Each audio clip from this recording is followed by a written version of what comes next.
Welcome to Bible Kids Patrol! Happy birthday to you. Happy birthday to you. Happy birthday, happy birthday. Happy birthday to you.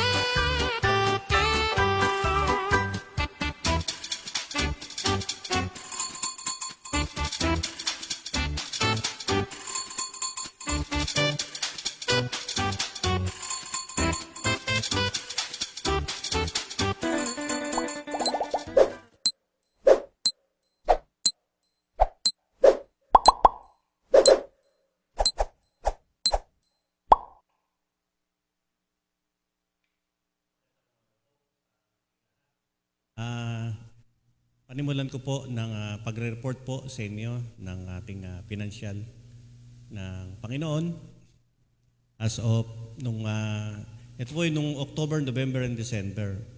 At i-rarap ko na lang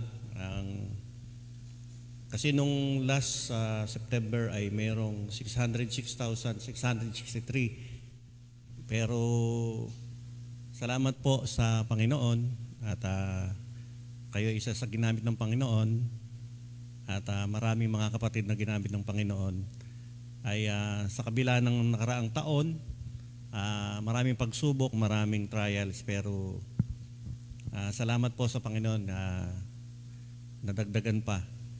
Pero maraming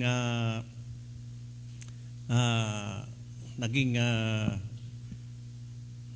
expenses, pero salamat po sa Panginoon, parang dinagdagan pa ng Panginoon. Hindi parang, talagang dinagdagan pa ng Panginoon. Kaya as of December ngayon, January 2021 ay meron tayong 684,299. Kaya purihin po ang Panginoon at ito po, meron pang yen and US dollar tsaka rupee.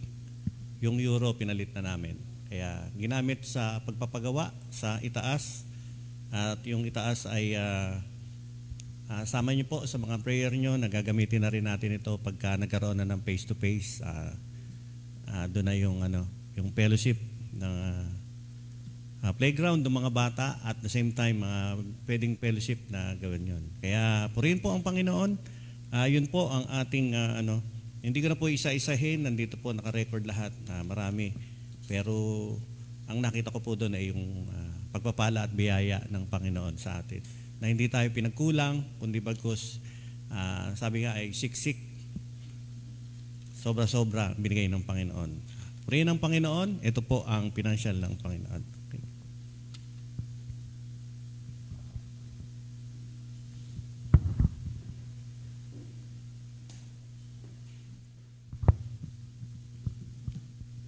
Isang mapagpalang umaga po sa ating lahat, mga kapatid. Narito po sa ating bahay-sambayan at ganoon na rin po sa ating mga kapatid na nasa sa kanilang mga tahanan.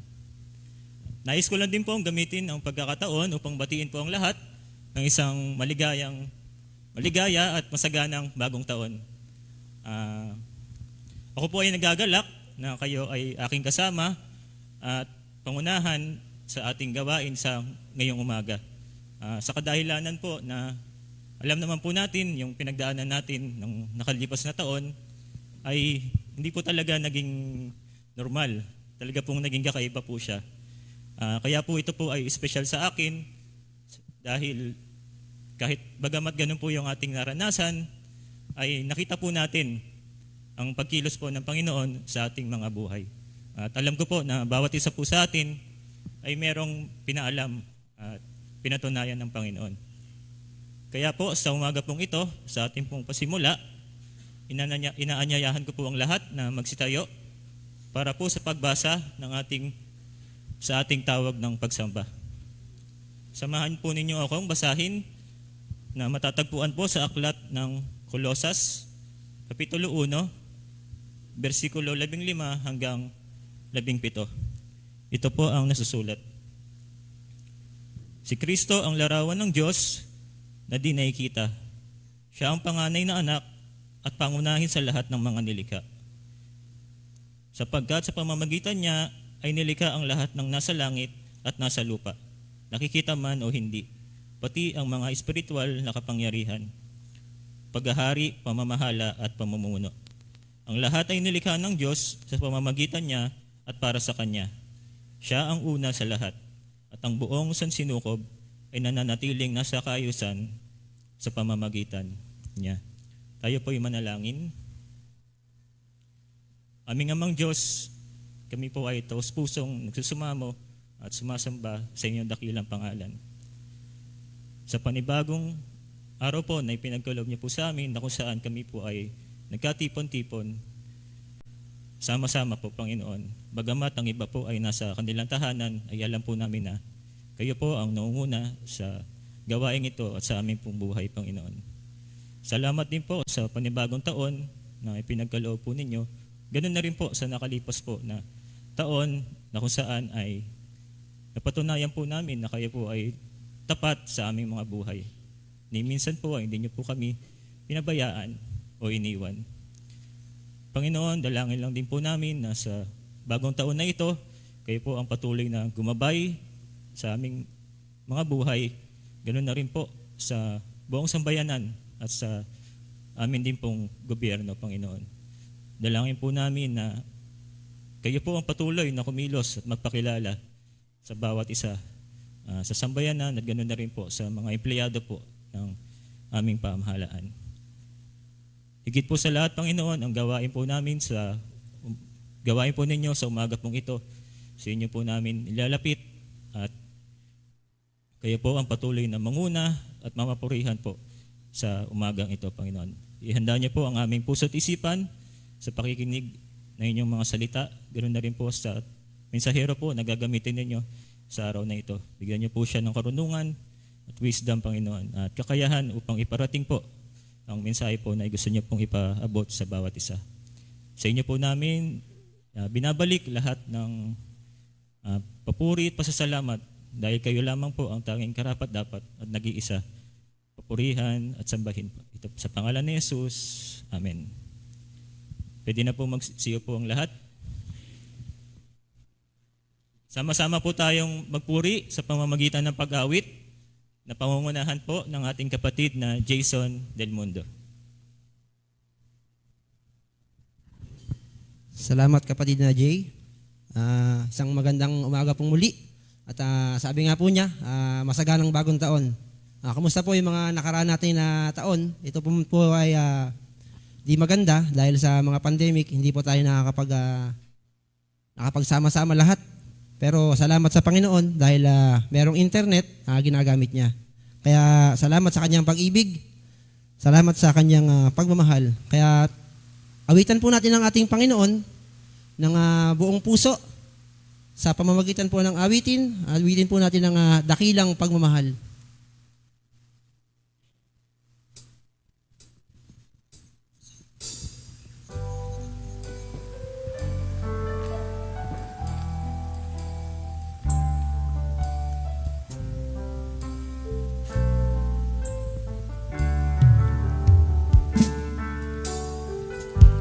Sa pagmamahal ng Diyos, sino ang makahihigit? Mayroon ka bang nababati? Bugtong na anak, hindi niya ipinagkait. Nanaog sa mundo, nagdusa at dumanas ng libong sakit. Purihin ka sa dakilang pagmamahal mo. Kahit bayaran pa, hindi sapat ito upang ibalik ang dugong itinigis ng iyong anak. sa akin.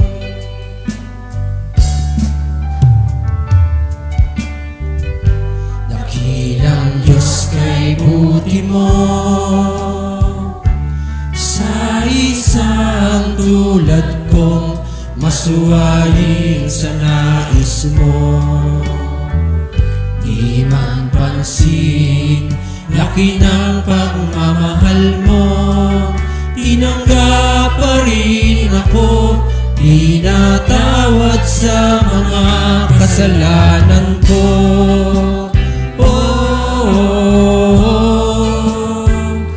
Purihin ka sa dakilang pagmamahal mo,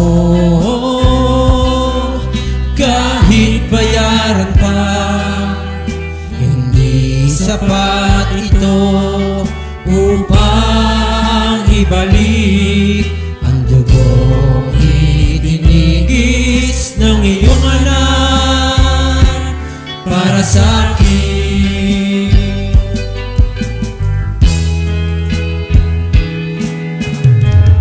Salamat po, Panginoon, dahil sa pag-ibig mo, buhay ko ay nabago. Tanging ikaw lang ang papupurihan ko.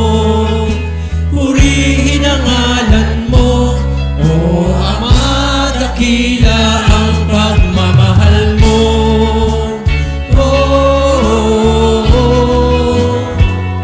Purihin ka sa dakilang pagmamahal mo, kahit bayaran pa, hindi sapat ito upang ibalik ang dugong itinigis ng iyong anak para sa akin. Purihin ka sa dakilang pagmamahal mo, kahit bayaran pa, hindi sapat ito upang ibalik ang dugong itinigis ng iyong anak para sa akin.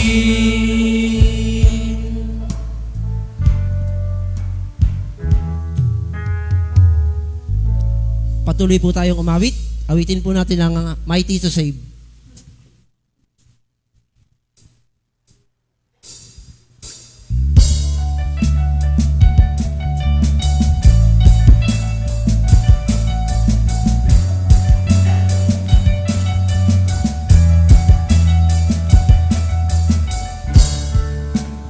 Everyone needs compassion, a love that's never failing. Let mercy fall on me. Everyone needs forgiveness, the kindness of the Savior, the hope of nations.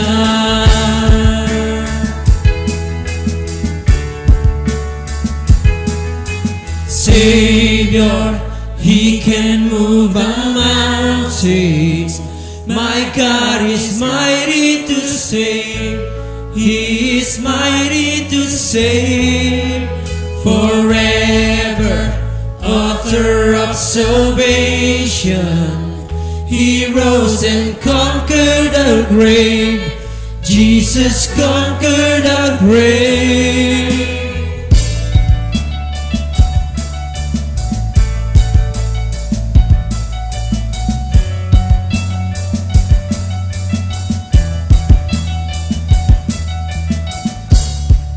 So take me as you find me, all my fears and failures. Fill my life again. I give my life to follow everything I believe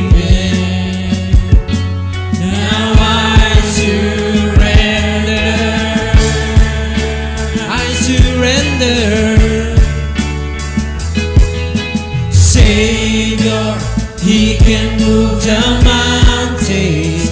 My God is mighty to save. He is mighty to save. Forever, author of salvation. He rose and conquered the grave. Jesus conquered the grave. Shine your light and let the whole world see. We're singing for the glory of the risen King. Jesus, shine your light and let the whole world see. We're singing for the glory of the risen King.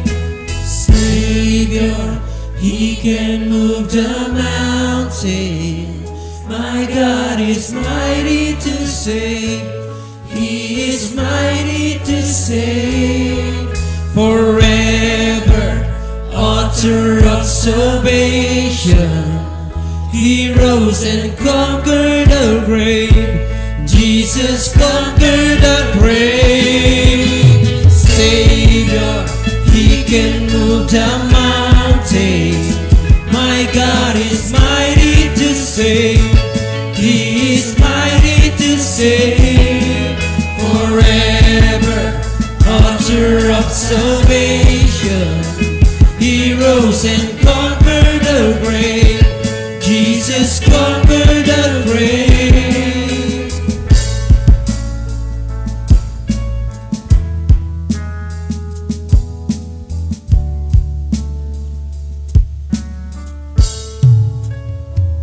Para po sa ating huling awitin, inanyayahan ko po ng lahat na itumayo. Awitin po natin ang Still.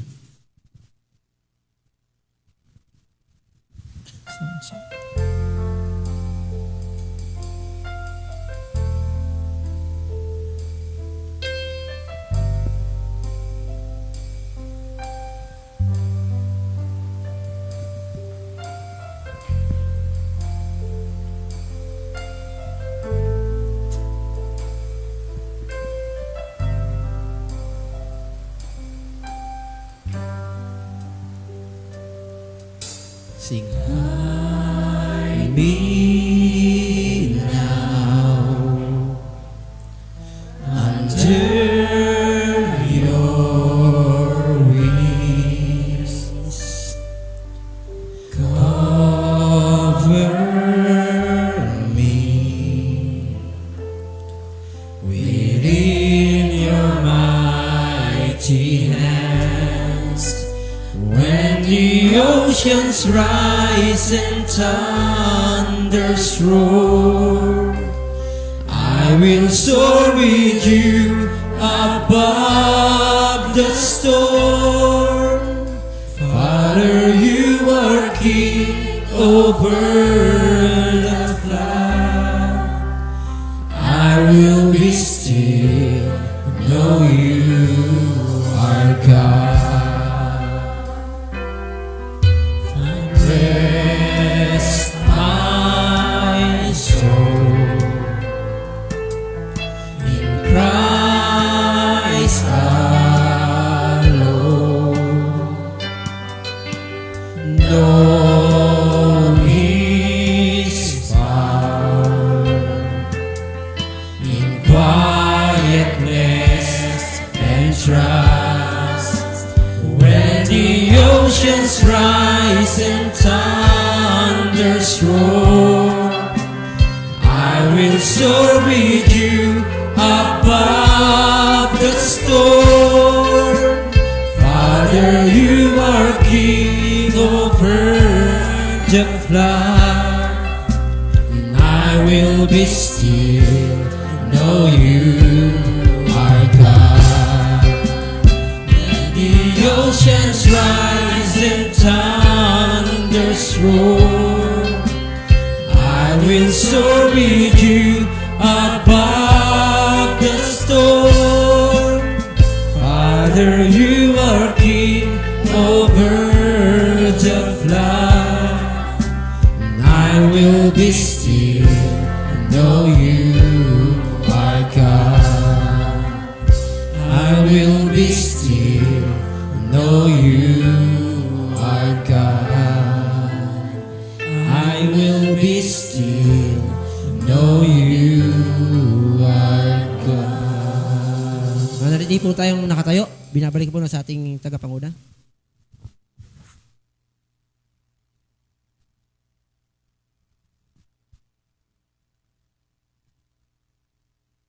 Tunay nga po na napakaganda po ng ating mga inawit. So, bagamat nga po marami tayong pinagdaanan, sabi nga po dun sa unang awit, meron po tayong pinakamagandang blessing and gift. Yan po ay si Kristo Jesus na nasa ating po mga buhay. At dahil nga po siya ang ating Diyos, sabi po dun sa uling kanta, tayo po ay still, He will be our God. Kahit anumang pong hirap, ang di po nating alam na dadaanin natin sa panibagong taon na ito. Ngayon naman po ay ihanda po natin ang ating puso't isipan. Nais ko lamang pong basahin ang pagbabasihan po ng ating mensahero, lingkod ng Panginoon ngayong umaga. Matatagpuan po ito sa Aklat ng Mga Ngaral, Kapitulo 1, versikulo 12 hanggang 18. 12. Ako ang mga ngaral ay naging hari ng Israel. Sinisiyasat ko at pinag-aaralang mabuti ang lahat ng bagay sa buong mundo. At nakita kong ang tao'y itinalaga ng Diyos sa matinding paghihirap. 14. Nakita ko ang lahat ng gawa ng tao sa mundong ito ay walang kabuluhan. Ito ay tulad ng paghahabol sa hangin. 15. Hindi na maitutuwid ang baluktot at hindi na mabibilang ang wala. 16. Sinabi ko sa aking sarili, ang karunungan ko'y hindi higit sa sinundan kong mga hari ng Jerusalem. Alam ko kung ano ang tunay na karunungan at kaalaman. Pinag-aralan kong mabuti ang pagkakaiba ng karunungan at ng kamangmangan, ng katalinuhan at kabaliwan. Ngunit napatunayan kong ito rin ay tulad ng paghahabol sa hangin. Huling verse, habang lumalawak ang karunungan ay dumarami ang alalahanin. At habang dumarami ang nalalaman ay lalong tumitindi ang kapighatian. Pagpalain po ng Diyos ang kanyang mga salita. Sa umaga pong ito, pwede na po tayong magsiyo po. Sa umaga pong ito, ang ating pong tagapagsalita ay isang kabataan na siya rin naman ginagamit po sa iba't ibang kaparaanan sa pagtuturo mula sa mga bata, sa kabataan, and ilang taon na rin po dito sa pulpito at ganoon din po sa pamamagitan ng musika. Personal po para sa akin, ang pagkakailala ko po sa kanya ay siya po ay isang kagalakan para sa akin at encouragement. Masasabi ko po yun dahil simula po noong una ko po siya nakita ko po yung desire niya, yung willingness niya sa pagsunod sa Panginoon at pagkilala sa Panginoon. At natutuwa po ako dahil nakikita ko po yun na nagpatuloy hanggang sa ngayon. Tinatawagan ko po ang ating kapatid, Clarence Punong Bayan.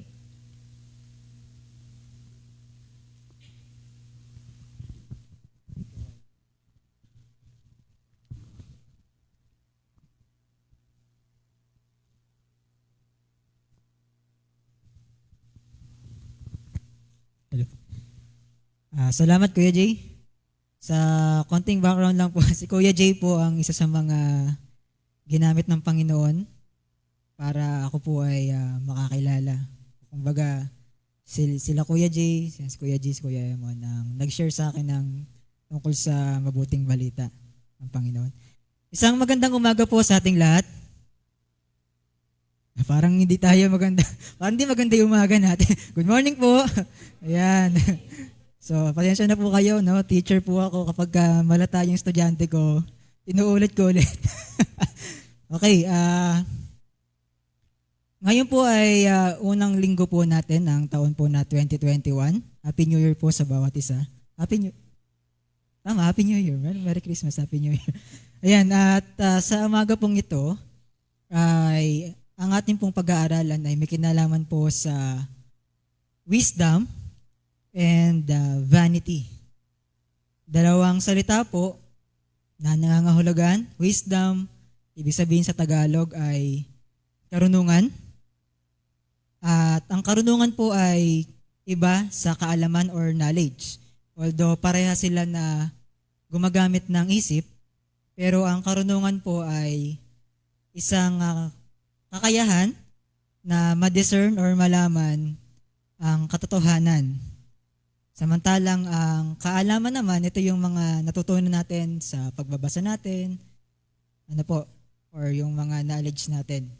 Samantalang ang vanity naman ay nangangahulugan ng kawalan ng kabuluhan. Or sa ibang salita, walang halaga, hindi importante, o kaya ay walang kapakinabangan. Sa madaling salita, wisdom and vanity, isang positibong salita, saka isang negatibong salita.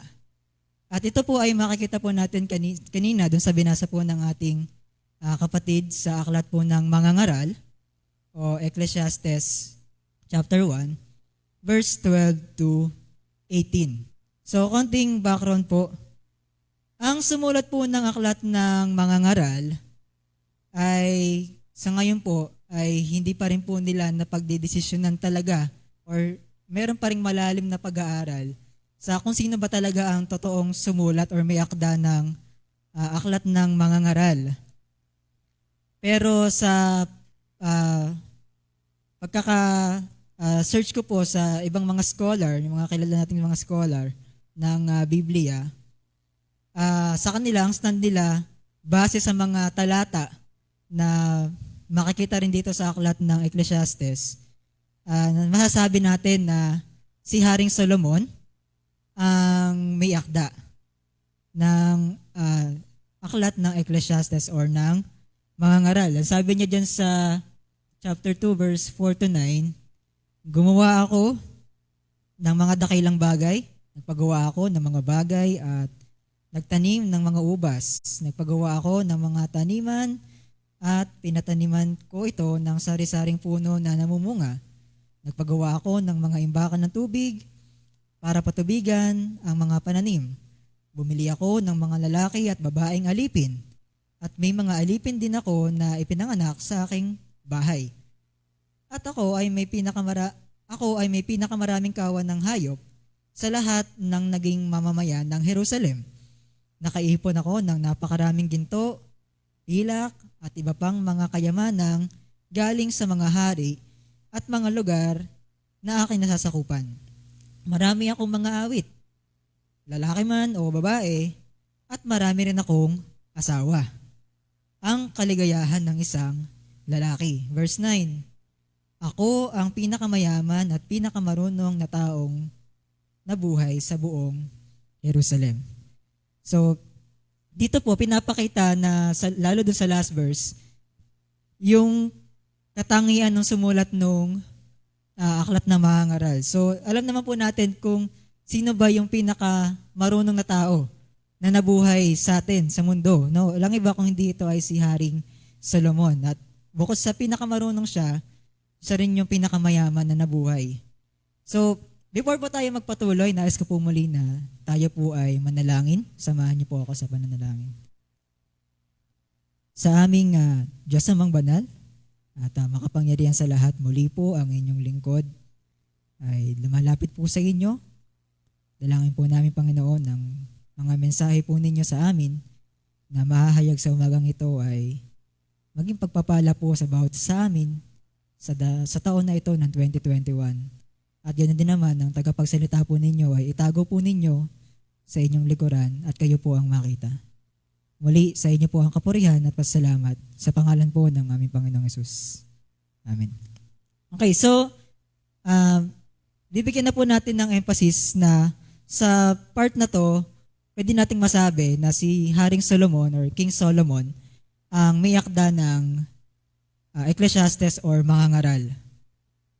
So si Haring Solomon, kilala natin siya bilang pinakamatalinong tao o pinakamarunong na tao na nabuhay. At para sa kanya, mas pinahahalagahan niya ang karunungan higit sa lahat ng bagay. Kaya nga nung siya ay tanungin ng Panginoon na ano ba ang gusto niya na ibigay ng Panginoon sa kanya, ang hiniling niya ay hindi kayamanan, hindi yung pagkatalo ng kanyang mga kalaban, kung hindi ang nais niya, pagkalooban siya ng Panginoon ng higit na karunungan. At yun yung ibinigay sa kanya ng Panginoon. So siya, mahalaga sa kanya ang karunungan or ang wisdom. At palagay ko, mag-a-agree po tayong lahat sa atin din. Bawat isa sa atin, mahalaga sa atin ang wisdom or ang karunungan. Kaya nga 'di ba, tayo, yung mga anak natin, mga anak ninyo, mga kapatid natin, pilit natin na iginagapang para makapag-aral sila. Kasi ang ideology natin, tama ba ideology ba? Anong tawag doon? Ang ating isip, yung karunungan, yung kaalaman na malalaman nila sa eskwelahan, pagtanda nila, yan yung magagamit nila para sila ay umunlad. No, tinuturing natin na kayamanan ang karunungan.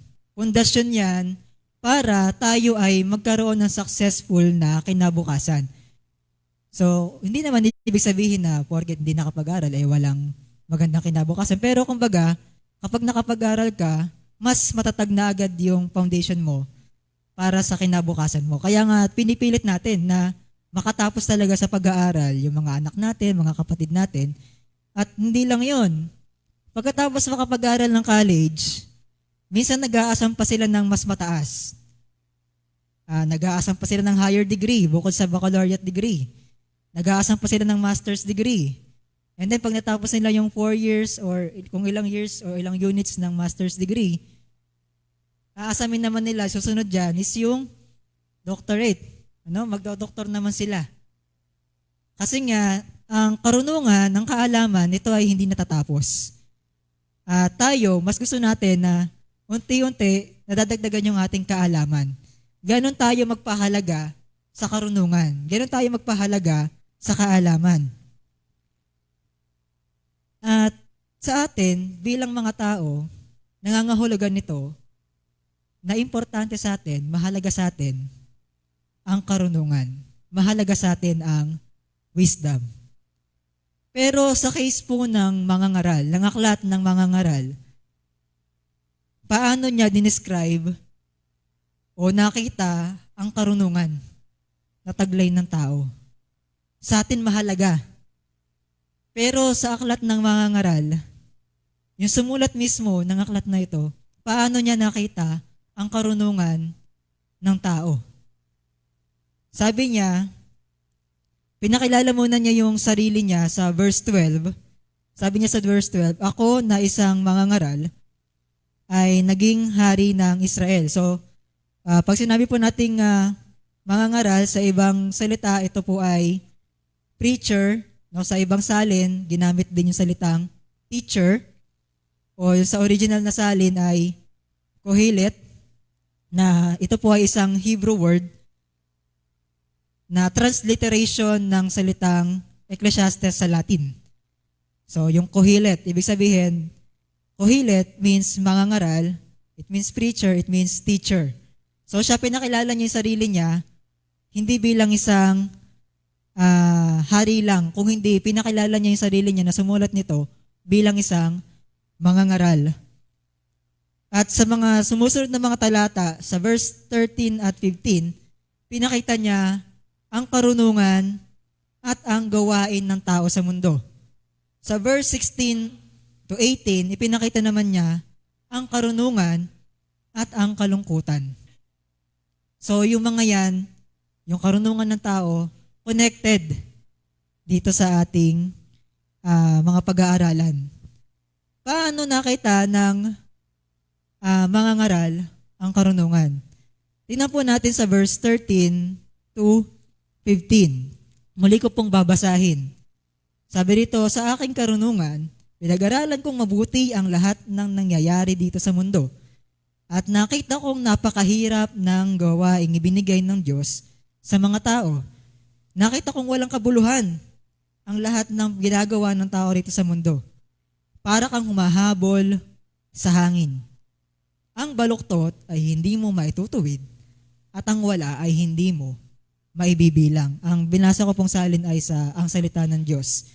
So si Haring Solomon, bilang hari, nais niya na pangunahan, i-lead ang bansang Israel sa pinaka-the best na paraan na magagawa niya. So kaya siya bilang hari, sa taglay niyang karunungan, pinag-aralan niyang mabuti yung ginagawa ng kanyang nasasakupan. No, pinag-aralan niyang mabuti. Hindi lang actually, baka hindi lang yung kanyang nasasakupan baka pati yung sa ibang kaharian din, kung paano sila mamuno sa ibang kaharian, pinag-aralan niya yan, yung mga best practices. And then tinitingnan niya, ano ba yung mabuting gawin para sa kaharian niya. Yung mga strategies, yung paraan ng governance. At si Haring Solomon bilang pinakamarunong na hari o pinakamatalinong tao na nabuhay, patuloy pa rin siyang nag-aaral. At isa po sa mga pinag-aralan niya ay ang gawain ng tao dito sa mundo. At sa kanyang pag-aaral, natuklasan niya ang ilang mga bagay. Sa kanyang mga na-observe, habang pinag-aaralan niya ang gawain ng tao dito sa mundo, merong ilang mga bagay na na-observe niya. At ang na-observe niya, hindi maganda. Sabi niya sa verse 13, napakahirap ng gawain na ibinigay ng Diyos sa tao. Unang tanong mga kapatid, totoo po ba na mahirap mabuhay sa mundo? Totoo po ba na mahirap ang buhay ng tao? Nahihirapan po ba kayo sa buhay? Or minsan nakaranas kayo na nahirapan kayo sa buhay? Totoo po ba yun? May makakapagsabi ba na madali lang ang buhay? Ang sabi rito sa verse 13, napansin ni Haring Solomon, mahirap ang buhay. Mahirap ang gawain na ibinigay ng Diyos sa tao. Kung mapapansin natin ngayon, 2020, madalas ay nasa bahay na lang tayo kasi naka-quarantine. Masasabi natin nung mga nagdaang mga taon, nakaranas tayo ng problema o ng hirap. Pero mas mahirap pa yung naranasan natin ngayon dahil sa pandemic.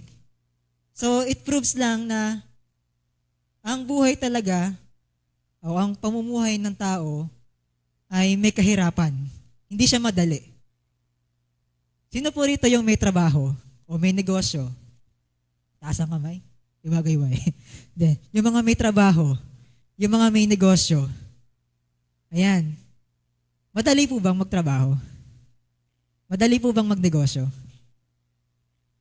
Masasabi niyo po ba na madaling kumita ng pera? Kasi, diretsahin ko na, no? Kaya tayo nagkatrabaho, di ba? Kasi kailangan natin kumita ng pera. So, madali po bang kumita ng pera? Di ba hindi?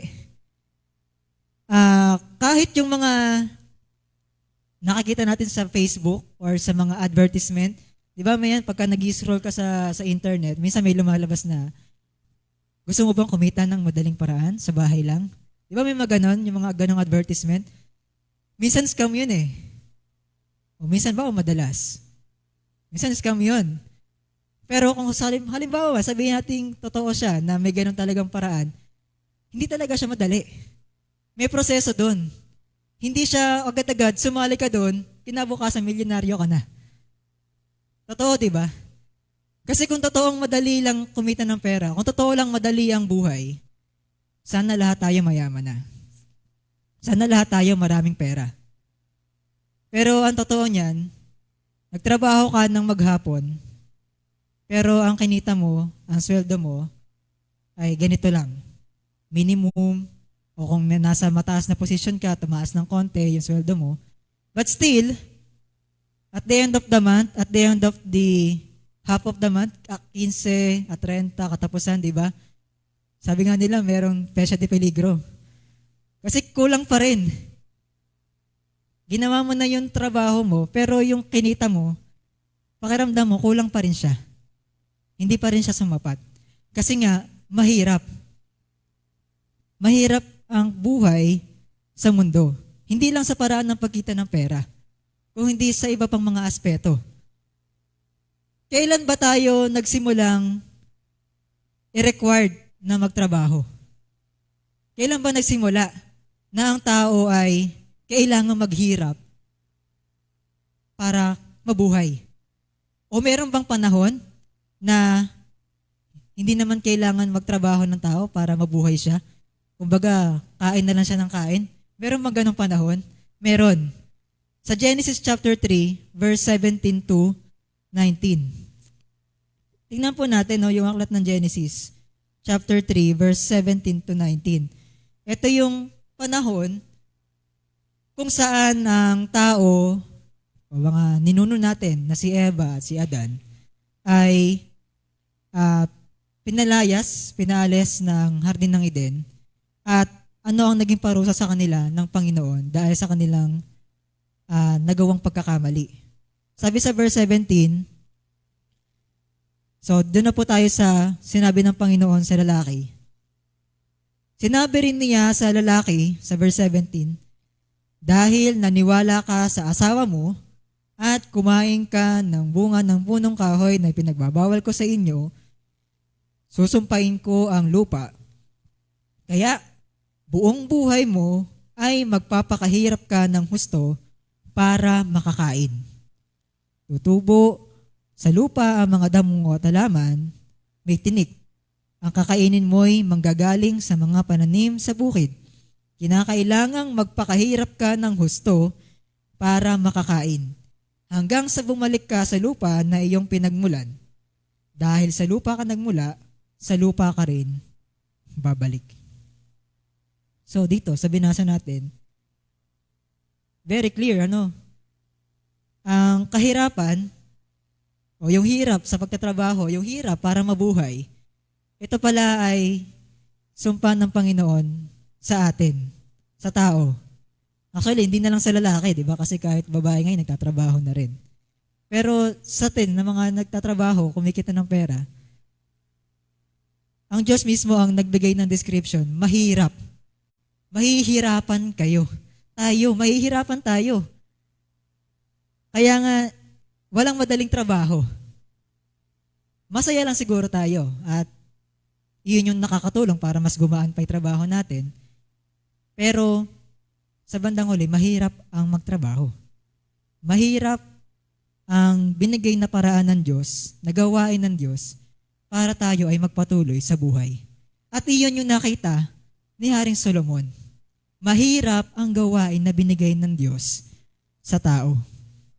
Kaya sa mga anak na nakikinig ngayon, nanonood, mga kapatid na nanonood ngayon, yung mga magulang natin, yung mga ate at kuya natin, sila ay nagtatrabaho, nahihirapan sila para kumita ng pera. Learn to appreciate yung ibinibigay sa atin ng mga ate at kuya natin, ng nanay at tatay natin. Learn to appreciate. Kasi pinaghirapan nila yan. Napagod sila, napuyat, para makuha lang yung bagay na yan o para mabili yung bagay na yan na meron ka. At wag din naman tayo na hiling ng hiling, hingi ng hingi ng mga bagay, lalo na kung ito naman ay hindi ganon kailangan o luho na lang. At kung sakali man na na-receive na natin yun, di ba tayo nagdaan ng Pasko, marami sa atin ang nakatanggap ng regalo. I'm sure hindi naman niya hiningi yung regalo na yan ay binili. Bukod sa i-appreciate natin, ingatan din natin yung mga bagay na natanggap natin. No, ingatan natin sila sapagkat iyan ay pinagkagastosan, pinaghirapan para makuha. Dugot pawis, sabi nga nila. So alam natin na ang mga bagay para makuha natin, para makamtan natin, ito ay pinaghihirapan. Hindi siya basta-basta nakukuha. So ayan, na-realize ni Haring Solomon o ng mga ngaral, generic, na-realize ng mga ngaral, mahirap ang gawain na binigay ng Diyos sa tao. Mahirap ang buhay. Pero alam nyo kung ano masaklap dito? Mahirap na ang buhay Ang sabi pa niya sa verse 14, sa kabila ng hirap na yan, anong description niya? Yung bagay na yan, wala pa rin niyang kabuluhan. Mahirap na, wala pang kabuluhan. Walang halaga. So, kumbaga kung tayo siguro yung nandito sa part na to, naisip natin to, para saan pa ginagawa ko? Naghihirap ako. Tatrabaho ako. Ginagawa ko itong lahat para mabuhay ako. Tapos ang tingin lang ng mga ngaral, ng salita ng Diyos, wala itong kabuluhan. Walang kwenta. Siguro kung ito lang yung babasahin natin, baka ma-out of context tayo at sabihin natin, wag na lang ako magtrabaho. Wala palang kabuluhan to, wala palang kwenta to. Hindi pala ito nagmamatter. Isipin ninyo, ang hirap ng buhay, ang hirap ng gawain, pero wala itong kabuluhan. Isa pa na na-realize niya, para ka lamang humahabol sa hangin. Humahabol sa hangin. Nakakita na po ba, sino po ba nakakita dito na ng hangin? Siguro yung lagyan natin ng kulay yung hangin, ihalo natin yung mga food color sa hangin, tapos saka natin siya i-spread, makikita natin. Pero naturally, walang kulay ang hangin. Colorless siya. So, parang ang description dito, para ka lang humahabol sa isang bagay na walang direksyon. Kasi ang hangin, nag-i-spread yan kung saan-saan eh. Para kang humahabol sa kung saan-saan, hindi mo alam kung nasaan na yung hinahabol mo. Hindi mo alam kung nasaan na yung patutunguhan mo. Ano pa? Kahit anong karunungan ng taglay niya, sabi niya sa verse 15, wala siyang kakayahan para baguhin kung ano ninadatnan niya rito. Powerless. Nasipin natin, pinakamarunong na tao, hari, pero sabi niya, wala akong kakayahan na ituwid ang baluktot at ibilang ang wala. Hindi naman sa ibig sabihin na gusto niyang gawing tama ang mali o kumbaga magiging injustice siya. Ang gusto lang niya sabihin dito, wala siyang kakayahan para baguhin yung mga bagay na to. Powerless siya. Sa kabila ng karunungan niya, sa kabila ng katayuan niya bilang hari, powerless siya. Sabi niya, ang mga ito, walang kabuluhan. Walang kwenta. Yung karunungan niya, yung kaalaman niya, yung posisyon na meron siya, walang kabuluhan. Walang kwenta sa harapan ng Panginoon. Bakit niya nasabi? Paano niya nasabi to? Ang yaman-yaman niya. Ang husay niya. Matalino siya, pero bakit niya nasabi? Sa lahat ng tao, siya pa yung magsasabi na wala itong kabuluhan. Ang perspective po niya ay bilang isang mangangaral na nabubuhay dito sa mundo. Yun po yung kanyang pananaw, kaya niya nasabi to. Sa salin po ng NIV or New International Version, yung verse 14, ganito po ang pagkakasabi. I have seen all the things that are done under the sun. Ulitin ko po. I have seen all the things that are done under the sun. Pasinin po natin yung under the sun. All of them are meaningless, a chasing after the wind. Ano yung tinutukoy niya na under the sun? Ibig sabihin po nung under the sun, ito ay nangangahulugan ng mga bagay na nandirito sa ilalim ng araw, no? sa literal na pagkakasali ng under the sun, o yung mga nandirito sa sanlibutan. Ang tinutukoy ng mga ngaral na walang kabuluhan ay yung mga bagay na nasa sanlibutan. At yung tao na nabubuhay para lamang sa sanlibutan, para lamang sa mga bagay na nasa sanlibutan, sila yung mga tao na ang buhay ay walang kabuluhan. Mga material na bagay, mga bagay na pansamantala. Kaya nga sabi niya ron sa isa, para kang humahabol lamang sa hangin. Sa original na salin po, yung hangin, ito po ay nasa salitang, nakasulat po sa salitang hevel or H-E-V-E-L, hevel or hevel, na ang ibig sabihin po pag translate sa English ay vapor. So, ibig sabihin, yung hinahabol pala niya, hevel or vapor, pansamantala lang. Diba? Alam natin ang description ng vapor or ng hamog. Ito ay pansamantala lamang. Andyan ngayon, mamaya, mawawala na. So tayo, itinuturing tayong mga mangmang ng salita ng Diyos kung ang direksyon ng ating buhay, ang sentro ng ating buhay ay nasa mga bagay na sa sanlibutan lamang. Ano-ano yung mga bagay na yan? Tingnan natin. Actually, makikita rin natin dyan sa aklat na Ecclesiastes yung mga bagay na yan. At lahat ng ito, sinabi niya, lahat ng ito walang kabuluhan. Una, ang popularity o yung kasikatan. Actually, di naman yung literal na popularity, pero ang sinabi rito sa 10 to 11, makakalimutan ng tao yung mga bagay na lumipas. Ibig sabihin, kasama na dyan yung popularity. Kung sikat ka ngayon, kilala ka ng tao, balang araw, lilipas ang generation, makakalimutan ka ng tao. Maalala ka na lang nila kapag biglang, halimbawa, di ba, yung mga artista, matagal nang nawala sa eksena. Pag nabalitaan natin na namatay siya, doon na lang siya ulit naaalala ng tao.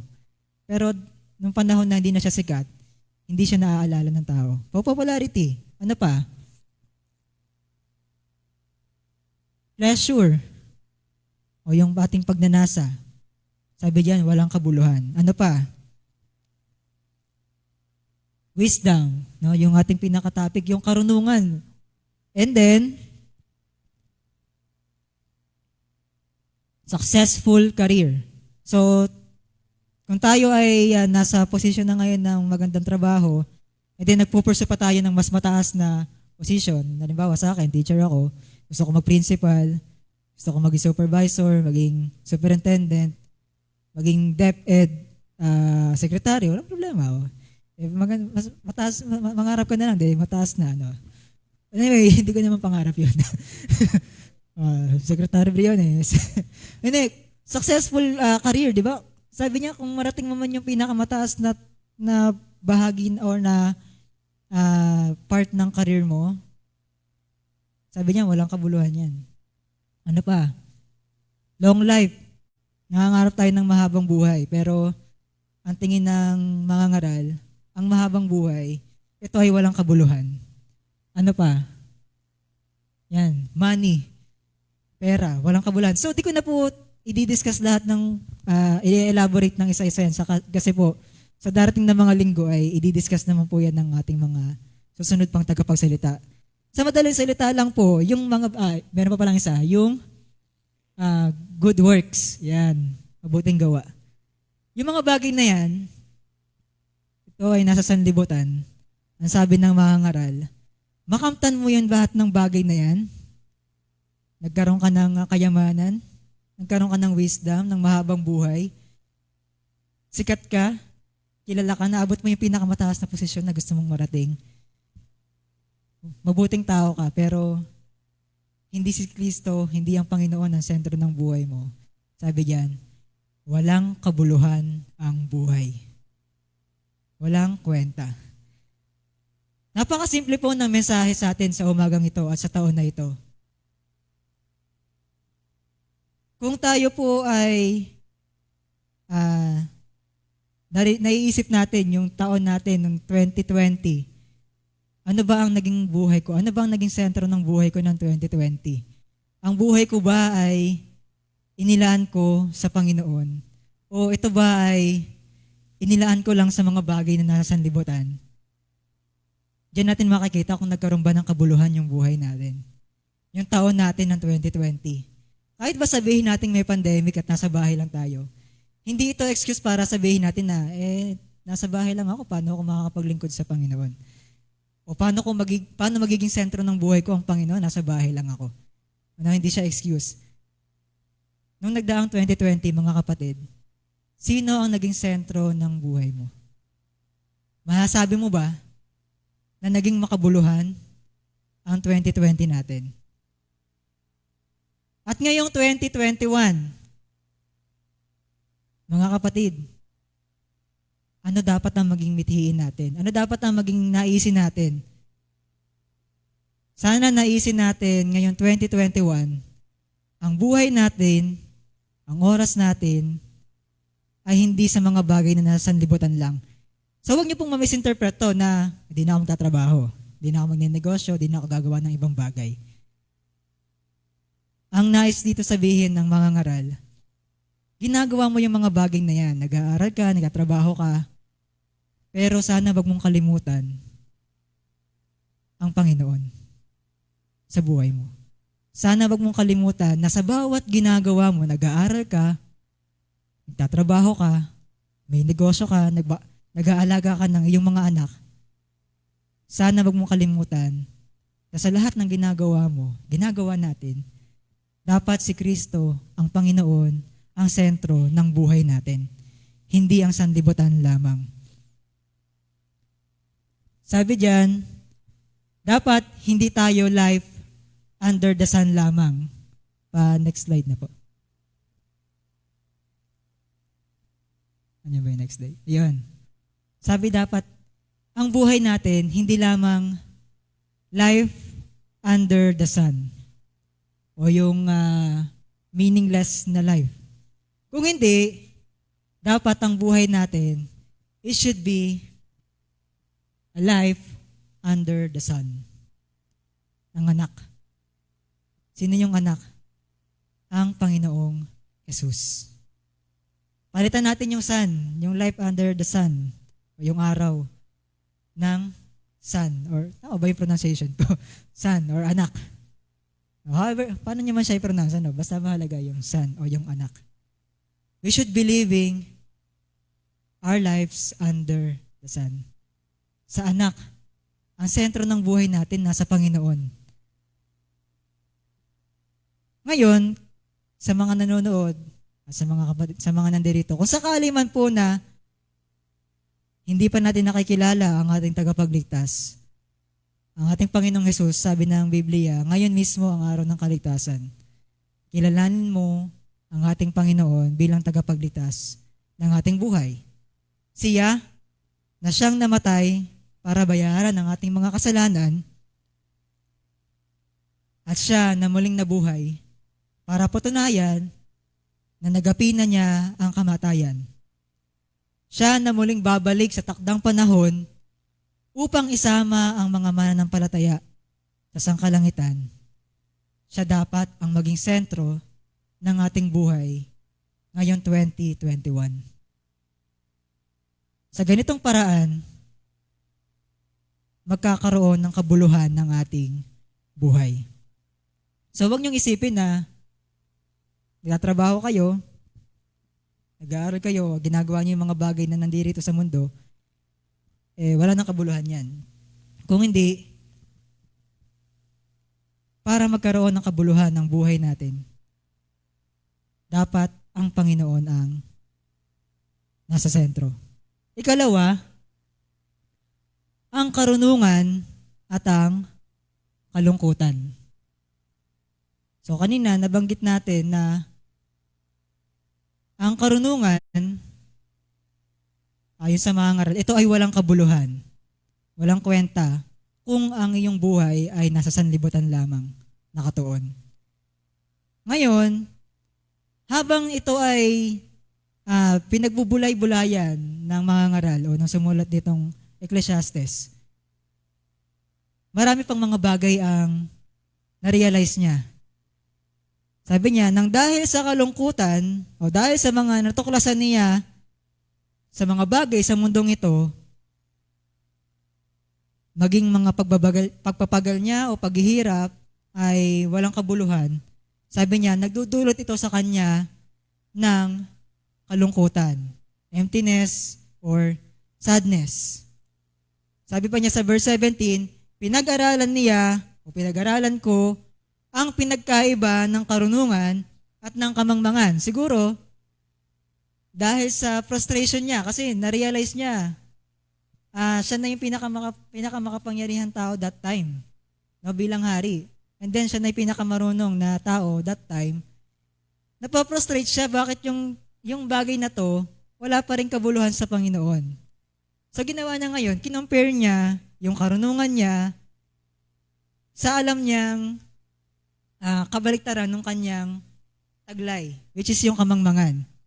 Siguro ipiniplease niya yung sarili niya na hindi, okay lang tong karunungan na taglay ko. I-compare ko nga dun sa mas mababa, which is yung kamangmangan o yung kawalan ng kaalaman.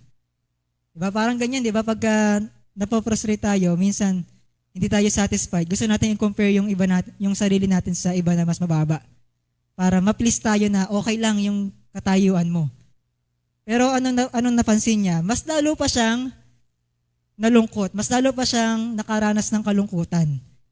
Kasi nakita niya na ang karunungang taglay niya at ang kamangmangan, iisa lang ang patutunguhan. Iisa lang ang dulo. Nakita niya na sa bandang huli, parehas lang pala itong walang kabuluhan. Kaya nasabi niya, pinag-aralan niya yung karunungan at kamangmangan, pero sabi niya, ito man ay walang kabuluhan. Kasi nakita niya, ang dulo pala nito, iisa lang. Matalino ka man, mangmang ka man, alin ka sa dalawa, iisa lang ang patutunguhan. Kamatayan. At ito ay parehas na walang kabuluhan.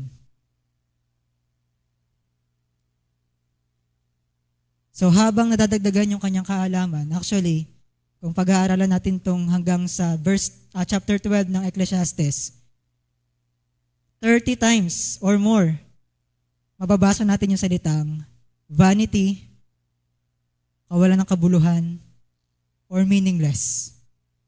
Kasi yun yung pinupunto ng mga ngaral. Habang nadadagdagan yung kanyang karunungan, habang nadadagdagan yung kanyang mga nadidiscover at nalalaman, mas lalo siyang nalulungkot. Mas lalo siyang nangangamba. Naalala ko tuloy nung bata ako, nung time na namatay yung lolo ko, August 9, 2004. Namatay yung lolo ko ng umaga pa lang ata, namatay na siya. Pero nalaman ko yung balita, tanghali na. Pumapasok pa ako noon, elementary ako, grade 6 ako. Masaya pa ako noon kasi nung umagang pumasok ako kasi excited ko dahil kinabukasan, piyesta sa amin, sa barangay namin. Eh ako, hindi naman ang habol ko yung handa sa piyesta. Kundi ang habol ko yung musiko, yung kasi katabi namin yung simbahan ng Katoliko. Andun yung mga musiko pagka bisperas na ng piyesta, saka kumbaga excited ako, maririnig ko na naman yung musiko, tapos sasama ako sa parada, ganyan. Na-excite ako, natutuwa ako. Excited ako nung umaga. Wala sa isip ko yun na may ganong balita. Lumapit sa akin yung pinsan ko nung tanghali, nung uwian na. Sabi niya, Clarence, uwi ka muna sa kabila. Pag sinabi niyang kabila, yung lumang bahay o yung bahay matanda. Sabi niya, uwi ka muna sa kabila. Iniisip ko nung time na yon, baka may handa. Kakain muna kami doon. Mga ganong bagay. So, eventually, nireveal niya sa akin, Clarence, umuwi ka muna sa kabila kasi patay na si Lolo. Nung time na yon, feeling na excited ka para sa araw ng bukas. Nawala yung excitement. Biglang nagbago yung pakiramdam ko. No? Di ako umiyak nung time na yun eh. Pero nagbago yung pakiramdam ko. Mula doon sa pagiging excited, napalitan siya ng kaba, ng lungkot, saka ng panghihinayang. Kasi hindi po ako mama's boy tawag doon.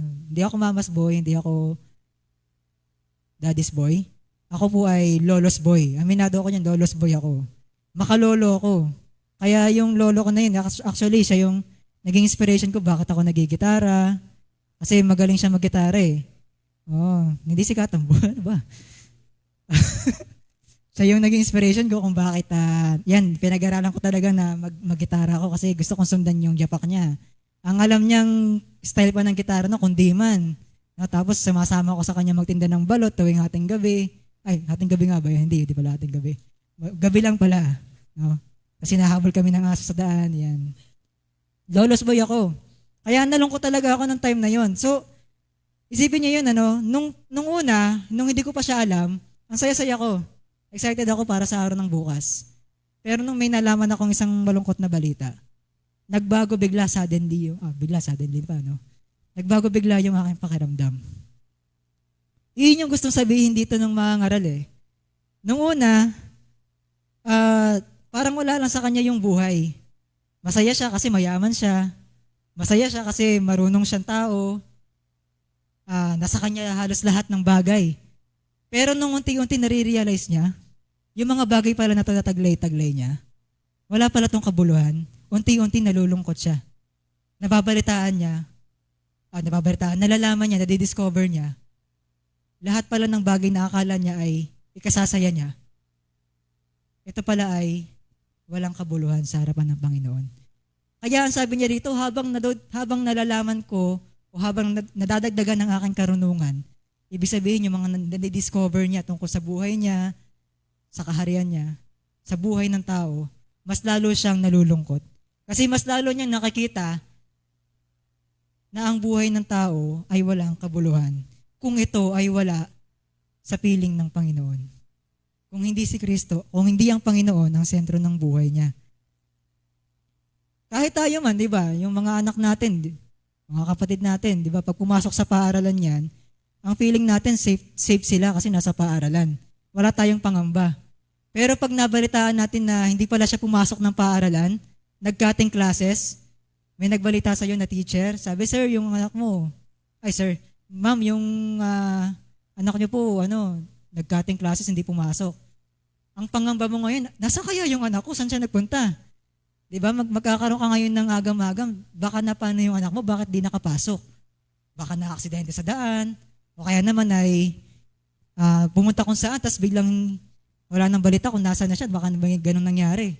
Di ba, nagkakaroon tayo ng ganyang pangambaw eh. Na nung una, okay lang. Pero nung may iba tayong nalamang balita, nung may na-discover tayong iba, nagbabago yung pakiramdam natin.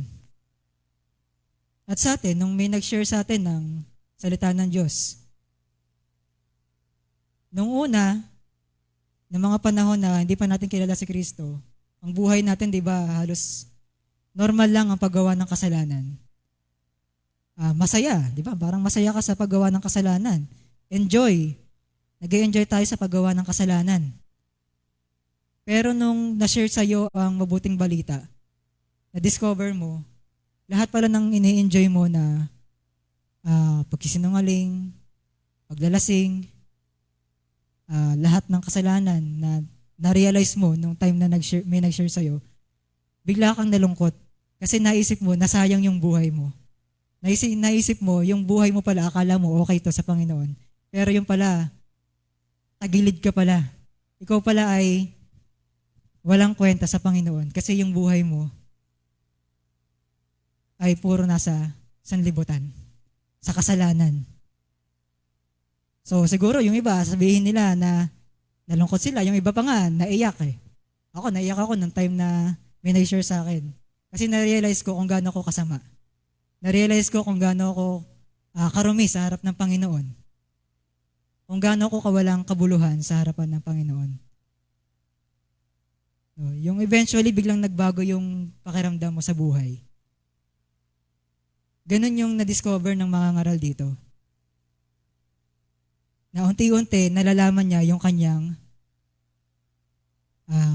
pagkukulang sa harapan ng Panginoon. Ang kagandahan nito sa atin, nung may nag-share sa atin, hindi ito nawalan ng kabuluhan. Diba? Nagbunga yung shinare sa atin na kaligtasan at hanggang ngayon, tayo ay nagpapatuloy sapagkat nakilala natin ang sarili natin. Bagamat ito ay walang kabuluhan sa harapan ng Panginoon, meron palang pag-asa. Bukod sa nabalitaan natin na tayo ay, o bukod sa sinabi sa atin na tayo pala ay makasalanan, nalaman din pala natin na meron tayong tagapagligtas. Nalaman din natin na merong nagmamahal sa atin at namatay para sa atin. Ito ay walang iba kundi ang ating Panginoong Jesus. Nalaman natin na hindi pala iikot lang sa sanlibutan ang buhay ng tao. Ang sabi po ng aklat po namin sa health ba yun or sa PE, grade 9, meron 3 uri ng time na ginagamit ng tao sa isang buong araw. 3 uri ng time na nakokonsume niya, nahahati-hati sa 3. Yung una, yung existence. Ikalawa, yung subsistence. Ikatlo, yung free time. Yung existence, yan daw yung oras o yung panahon na ginagamit mo para mabuhay ka. Kumakain ka, natutulog ka para magkaroon ka ng lakas para kinabukasan. So, existence, para mag-exist ka pa. Yung subsistence naman, yan yung ginagawa mong, o yung oras na ginagamit mo para naman sa society, politically inclined, no? Para makatulong ka sa society, nag-aaral ka, nagtatrabaho ka, no? Economically wise, ganon. At the same time, para magkapera ka din, para may makain ka. And then, yung pangatlo, yung free time. Yan naman yung time na ginagamit mo para mag-relax ka, mag-enjoy ka, may kulang. Existence, subsistence, saka free time. May kulang. Asan yung time mo para sa Panginoon? So lahat ng yun para sa sarili mo lang. Asan yung time mo para sa Panginoon? So sana, ngayon 2021, magawa natin na ang ating buhay ay nakasentro sa Panginoon. Iyan ang mensahe sa atin sa umagang ito. Maglaan tayo ng oras para sa Panginoon. Bilang pangwakas, nais ko pong iwan yung talata na ito sa aklat ng Marcos chapter 8 verse 36 sa ASD version. Sabi rito, ano ba ang mapapala ng isang tao kung mapasa kanya man ang lahat ng bagay sa mundo? Pero mapapahamak naman ang kaluluwa niya. Sa atin na mga nakakilala sa Panginoon, alam natin na hindi na mapapahamak ang buhay natin, ang kaluluwa natin. Sapagkat alam natin na ano man ang mangyari ay sa Panginoon tayo. Pero hindi doon natatapos ang lahat. Sana kahit tayo ay nakakilala na sa Panginoon, magpatuloy tayo na magamit ang ating buhay para sa ikararangal ng ating Panginoon. Ang mensahe ng Panginoon sa atin ngayon 2021, gawin natin siyang sentro ng ating buhay. Nang sa gayon, magkaroon ng tunay na kabuluhan ang ating buhay. Ang karunungan, kung wala si Kristo sa puso mo, wala yang kabuluhan. Pero kung ikaw man ay ituring na mangmang ng sanlibutan, pero nasa iyo si Kristo, ikaw na ang pinakamapalad na tao. Sapagkat nasa iyo ang tagapagligtas, ang ating Panginoong Hesus. Ang Diyos, ang tunay na nagbibigay ng halaga, ng kabuluhan, ng buhay. Mapagpalang umaga po sa ating lahat.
King of kings, Lord of lords, bright morning star.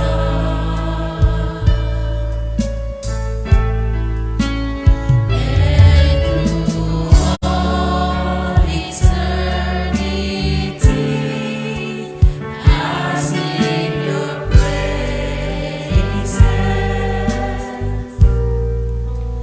And I reign with you through all eternity.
He left the splendor of heaven, knowing his destiny was the lonely hill of Golgotha, there to lay down his life for me. If that isn't love, the ocean is dry.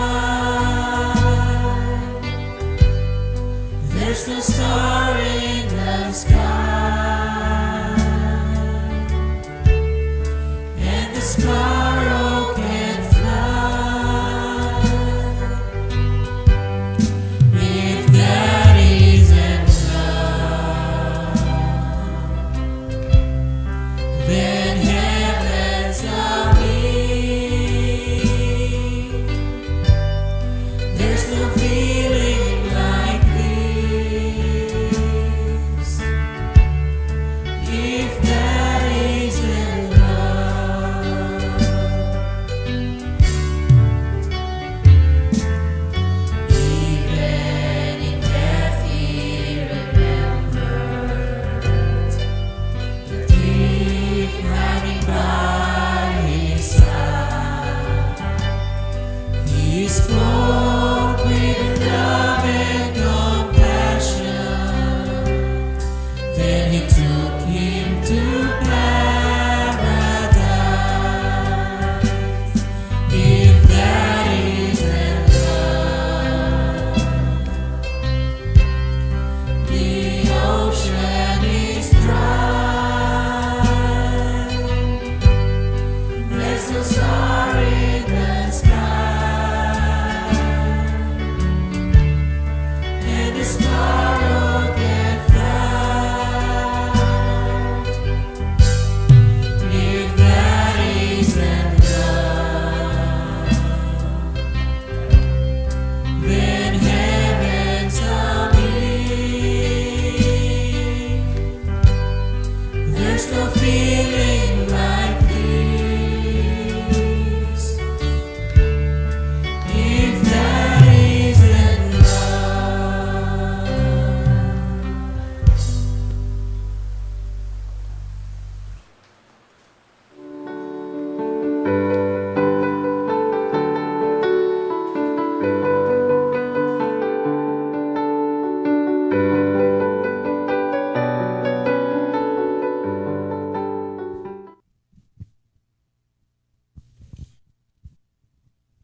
Nais ko pong bumasa ng ilang talata na makikita po natin dito sa unang Korinto, chapter 1. Basahin po natin mula sa verse 18 hanggang sa mga sumusunod. Ganito po ang sinasabi. Sa mga napapahamak, ang aral tungkol sa pagkamatay ni Kristo sa krus ay kahangalan. Ngunit sa atin ang mga inililigtas, ito'y kapangyarihan ng Diyos. Sapagkat nasusulat, sisirain ko ang karunungan ng marurunong at pawawalang kabuluhan ang katalinuhan ng matatalino. Ano ang kabuluhan ngayon ng marurunong? Ng mga eskriba, ng mga mahusay na debatista sa daigdig na ito. Pinakilala ng Diyos na ang karunungan ng sanlibutan ito ay kamangmangan, sapagkat ayon sa karunungan ng Diyos, hindi niya itinulot na siya'y makilala ng tao sa pamamagitan ng karunungan ng sanlibutan ito. Sa halip, minarapat niyang ang mga nananalig sa kanya iligtas sa pamamagitan ng mabuting balita na aming ipinangangaral, ngunit ipinalalagay naman ng sanlibutan na isang kahangalan. Ang mga Hudyo humihingi ng kababalaghan bilang katunayan. Karunungan naman ang hinahanap ng mga Griego. Ngunit ang pinangangaral namin si Kristong ipinako sa krus, isang katitisuran sa mga Hudyo at kahangalan para sa mga Hentil. Subalit, sa mga tinawag ng Diyos, maging Hudyo at Griego, si Kristo ang kapangyarihan at karunungan ng Diyos.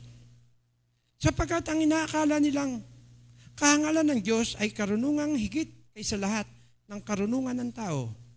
At ang inaakala namang kahinaan ng Diyos ay lakas na higit sa lahat ng kalakasan ng tao. Purihin ng Diyos sa kanyang mga salita.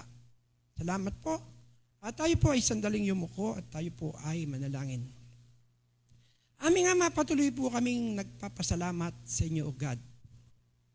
Salamat sapagkat nakilala po namin kayo, hindi sa paraanan o karunungan ng sanlibutan, kundi sa iyong kaparaanan, sa karunungang pinahayag mo sa amin, sa pamamagitan ng iyong anak na si Kristo Jesus. Salamat sapagkat ito ay nagpapakita ng iyong napakalaking pagmamahal. Sabi nga po ng aming inawit, if that isn't love, all heavens are meet. Panginoon, tunay nga po Panginoon, na ang iyong ginawa sa krus ang nagpamalas, nagpakita, at kung saan ipinamalas mo ang iyong karunungan. Sa pamamagitan nito, O Diyos, kami ay nagkaroon ng kaligtasan. Salamat Panginoon. Salamat. Purihin po kayo, Lord God, sa umagang ito, sa pangalan ng iyong anak na si Kristo Jesus. Amen.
ipapakita.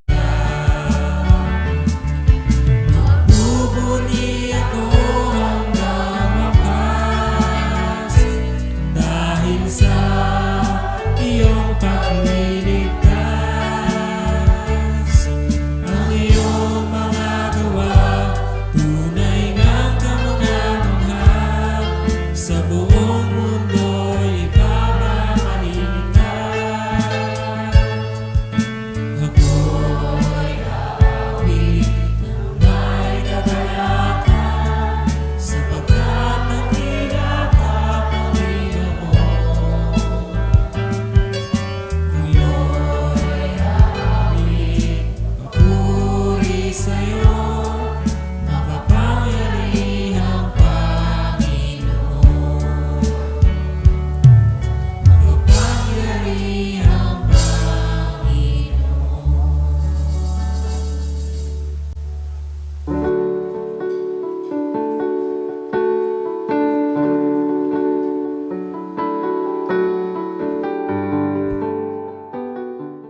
Ang sabi po sa aklat ni Juan, sa aklat ni Juan chapter 1,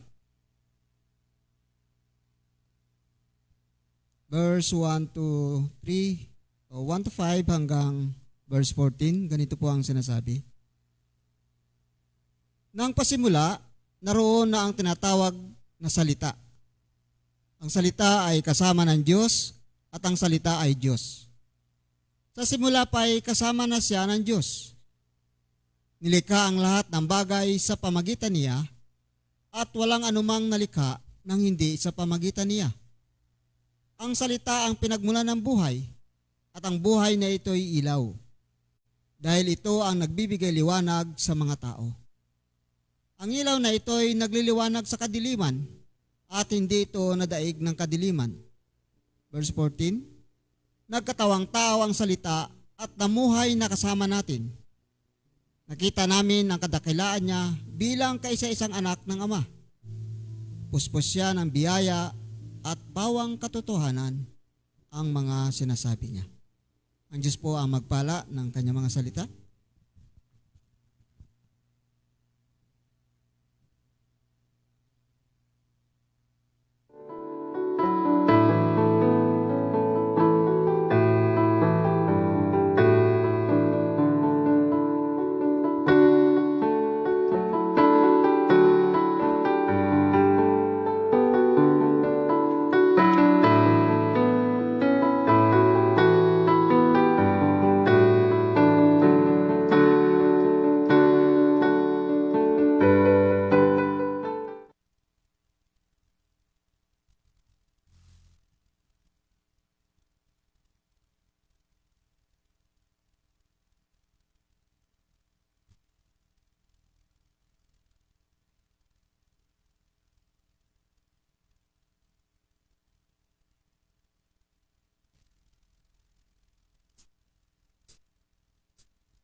Sa aking kaluluwa,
Tayo po magpasalamat sa Panginoon. Ama namin Diyos na sa langit, maraming salamat po sa oras na ito, Panginoon. Salamat din, Panginoon, na tunay po na naparito ka sa libutan upang iligtas ang mga makasalanan, Panginoon. Salamat, Panginoon. Pinupuri ka namin at sinasamba, Panginoon. Salamat din, Panginoon, na ikaw ay naghirap dahil sa amin, Panginoon, na makasalanan. Ikaw pinatay sa krus ng Kalbaryo na hindi ka man lagumanti, Panginoon, dahil sa amin. Salamat, Panginoon. Pinupuri ka namin at pinapasalamatan. Inaalaala namin yung katawan na nabugbog sa krus ng Kalbaryo, Panginoon, upang tanggapin namin ito bilang pag-alaala sa iyo, yung tinapay, Panginoon, upang alalahanin ka namin sa iyong katawan na nabugbog, Panginoon. Salamat din, Panginoon, sa iyong dugo na umagos sa krus ng Kalbaryo na siyang naglinis sa amin mga kasalanan. Panginoon, maraming salamat. Tanggapin din namin yung saro na bilang pag-aalaala sa iyo, Panginoon. Pinupuri ka namin at pinapasalamatan ang mga bagay na ito. Maraming salamat po sa iyo, Panginoon. Ito po ang dalangin namin. Salamat sa tanging pangalan ni Jesus. Amen.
Bago po tayo magwakas sa isang panalangin, tunay nga po na ang aral ng Panginoon ay maganda. Ang mensahe ng Panginoon ay malinaw at nakakabuti po sa ating pong mga puso at isipan, higit sa lahat sa ating kaluluwa at espiritu. Akin pong babasahin dito po sa Book of Deuteronomy chapter 32, verse 1 to 4. O Deuteronomio, Kabanata 32, mga talatang 1 hanggang 4. Ganito po ang sinasabi, "Makinig kayo, mga langit, at ako'y magsasalita, at pakinggan ng lupa ang mga salita ng aking bibig. Ang aking aral ay papatak na parang ulan. Ang aking salita ay bababa na parang hamog, gaya ng ambon sa malambot na damo, at gaya ng mahinang ambon sa gugulayin, sapagkat aking iyahayag ang pangalan ng Panginoon. Dakilain ninyo ang ating Diyos. Siya ang bato, ang kanyang gawa ay sakdal, sapagkat lahat niyang daan at kahatulan ay kahatulan. Isang Diyos na tapat at walang kasamaan, matuwid at banal siya." Tayo po'y manalangin. Ama naming Diyos na makapangyarihan sa lahat, maraming salamat po sa inyo sapagkat sa aming pong sama-samang pagharap sa inyo, ang pinakasukdulan po nito ay ang aming pong pagsamba sa inyo. Muli, Panginoon, ay ipinarating po ninyo sa amin ang inyong pong mayamang aral. At ito po, Panginoon, ay naging malinaw sa amin, naging pagkain ng aming pong mga kaluluwa, at bilang bahagi na rin ng inyong pong kaawaan sa amin, kamukha ni Solomon, naranasan po niya, Panginoon, ang maghirap, malungkot, dahil sa kawalan ng kasiyahan. Ang lahat ng ito, Panginoon, ay dahil naging malayo siya sa inyo. Panginoon, maraming salamat po sa inyo pong mga salita. At tunay nga po na walang kabuluhan ang lahat ng nasa ilalim ng araw kung hindi po kayo ang siyang pangunahin sa amin pong buhay. Kung hindi po kayo ang sentro ng aming pong buhay sa bawat araw. Kung hindi po namin hinahayaan na kayo ang mag-lead sa amin, walang kwenta, Panginoon, ang aming pong buhay. Maraming salamat sa inyo pong mga salita, sa pagpapaalala po ninyo na napakahalaga sa aming pong buhay na kayo ang maging sentro. Nasabi nga po ninyo sa inyo pong mga salita, "Seek ye first the kingdom of God and His righteousness." Magkakaroon lang ng kabuluhan ang lahat ng mga bagay sa amin kung kayo ang siyang nangunguna. Sapagkat ang mga bagay na ipinagkakaloob po ninyo sa amin, dahil sa inyo pong mga salita, magagamit po namin ito sa pagbabigay ng kaluwalhatian sa inyo at hindi lamang sa pagbibigay ng kaluguran sa aming pong mga sarili. Salamat din po, Panginoon, sa inyo pong mensahero. At patuloy na kami ay nagsusumamo sa inyo sa sandali pong ito, sa aming pong pag-iwahiwalay. Sumaamin po nawa ang inyo pong pag-iingat at ang patuloy na proteksyon. Nalalaman po ninyo, Panginoon, ang aming pong kalagayan, physical, ay nasa peligro. Kaya bilang mga anak po ninyo, ay gawin po namin at iobserba ang aming pong mga sarili upang sa ganon, Panginoon, ay mapag-ingatan po namin ang aming pong mga katawan mula sa karamdamang lumalaganap. Higit sa lahat, Panginoon, alam po namin kami po ay nasa kamay po ninyo. Kami po, Panginoon, ay iniingatan po ninyo. Idinadalangin po namin sa inyo ang mga lumalabas, nagsisipagtrabaho. Pagpalain mo po nawa sila, Panginoon, at protektahan. Ganon din, Panginoon, ang mga may negosyo naghahanap buhay. Ang mga lumalabas para sa mga pangangailangan sa araw-araw, pakiingatan po sila, Panginoon, at patuloy na pagpalain.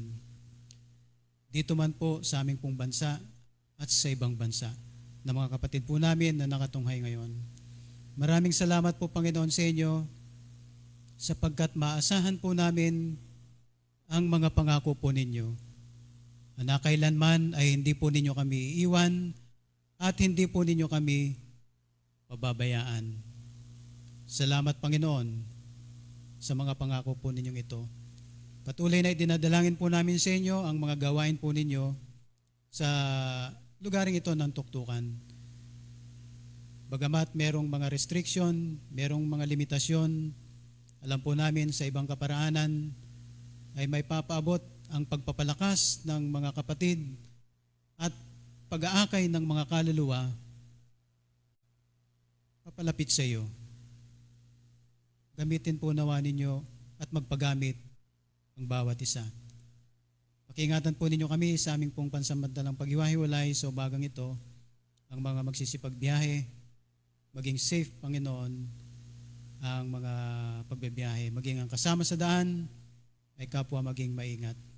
Salamat muli, Panginoon, sa inyo pong kabutihan sa amin, sa inyo ang kapurihan, sa inyo ang pasasalamat, ang kalwalatian, Panginoon, ay sa inyo po lamang, higit sa lahat ang pagsamba, ay para sa aming Panginoong Hesus lamang, sa kanyang pangalan, sa pangalan ng aming Panginoong Kristo.